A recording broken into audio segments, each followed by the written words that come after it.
Chapter 2 Telephones. Alexander Graham Bell was a boy with a mission. While his father taught deaf people how to talk, Alexander wanted to find out how words travel. His mother was deaf, but young Alexander found a way to make her hear.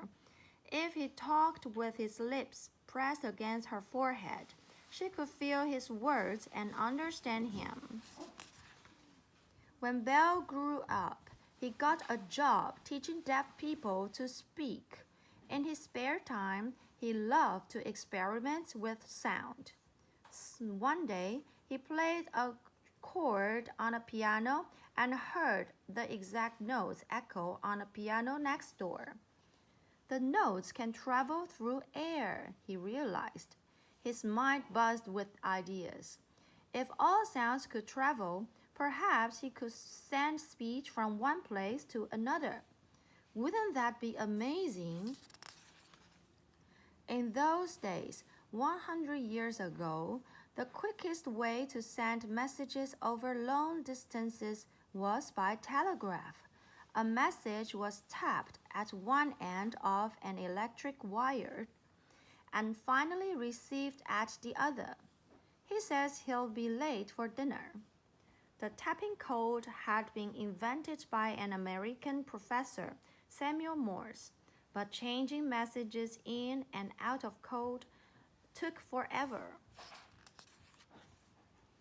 Bell thought long and hard about telegraph wires and speech. One day, he jumped up in excitement. "I've got it! I'll turn speech into an electric current," he thought. "Then it can travel down the telegraph wires." In 1876, with the help of Thomas Watson, an electrical engineer, he invented a mouthpiece and an earpiece. They looked exactly the same and were joined together by an electric wire. "When I speak into the mouthpiece, a metal flap will move," said Bell, "and my words will travel down the wire as an electric current."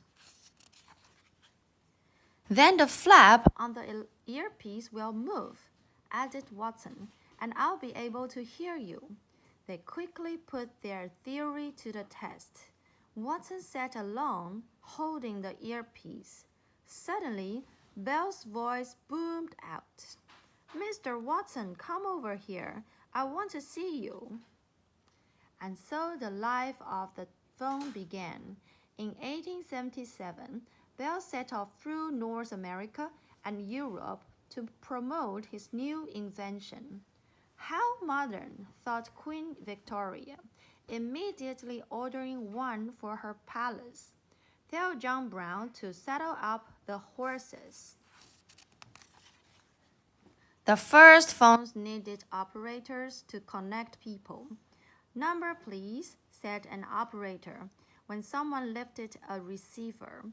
Once the operator had linked two telephone lines together, a conversation could begin. By the late 1890s, automatic switchboards had been invented and lots of operators were out of a job. Within 10 years, everyone wanted a phone.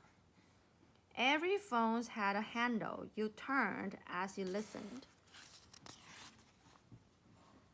Then there were boxes that people spoke into, a speaker shaped like a candlestick, and a cradle phone. Today, millions of people own mobiles. A phone with no wire would have really impressed Alexander Bell, especially one that can send pictures too. "I'm on the train. He's on a train." The end.